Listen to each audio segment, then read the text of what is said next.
नमस्कार दोस्तों, कैसे हैं आप लोग। हमारे YouTube चैनल श्री जीवन मंथन में आपका हार्दिक स्वागत है। हिंदू पंचांग के मुताबिक किसी भी महीने की शुरुआत पूर्णिमा तिथि से मानते हैं और इसी तरह भगवान विष्णु का प्रिय माह कार्तिक भी शुरू हो चुका है। शुद्ध वैष्णव जनों के लिए कार्तिक मास पापन कुशा एकादशी से आरंभ हो जाता है, जो कि कार्तिक मास के शुक्ल पक्ष की देव प्रबोधनी एकादशी तक चलता है।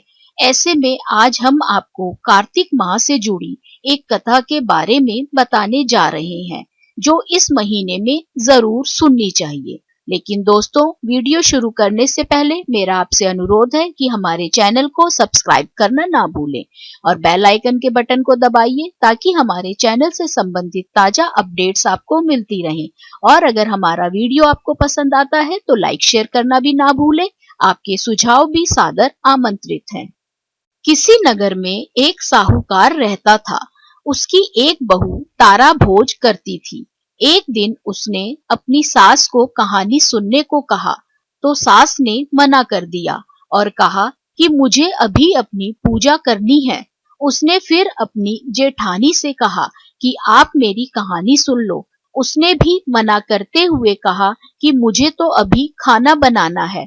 उसने फिर अपनी देवरानी से कहानी सुनने को कहा तो उसने भी बहाना बना दिया कि बच्चों को देखना है।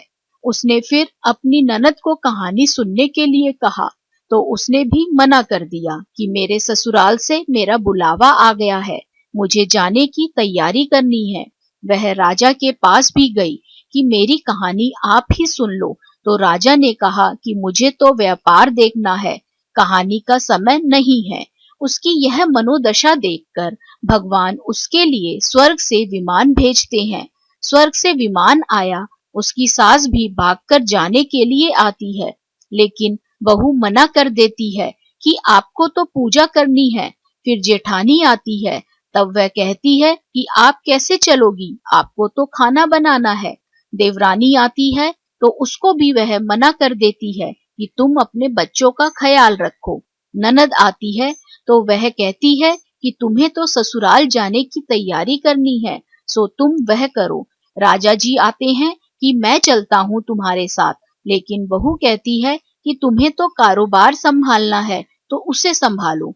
आखिर में पड़ोसन आती है और कहती है कि बहन मैं तुम्हारे साथ चलूं। तब बहू कहती है, हाँ तुम मेरे साथ चलो, क्योंकि एक तुम ही हो जिसने कार्तिक के पूरे माह मेरी कहानी सुनी है। दोनों विमान में बैठकर स्वर्ग जाने लगते हैं। तभी रास्ते में ही बहू को अभिमान हो जाता है कि मैंने कार्तिक के पूरे माह व्रत किया और कहानी कही, इसीलिए मुझे स्वर्ग का वास मिल रहा है। लेकिन मेरी पड़ोसन ने तो कहानी केवल सुनी है, व्रत नहीं किया, फिर भी मेरी वजह से इसे स्वर्ग का वास मिल रहा है। बहू यह विचार मन में सोचते जा रही थी कि अचानक भगवान ने वहीं से उसे विमान से नीचे फेंक दिया। उसने पूछा कि भगवान मेरा अपराध तो बता दीजिए कि आपने ऐसा क्यों किया। भगवान बोले कि तुझे अभिमान हो गया है, इसीलिए तू यहीं धरती पर रह।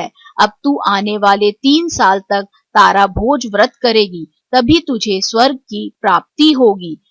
आशा करते हैं दोस्तों, कार्तिक मास में सुनी जाने वाली तारा भोज की ये कहानी आपको पसंद आई होगी। राधे राधे। आप सभी पर ईश्वर की कृपा सदा बनी रहे।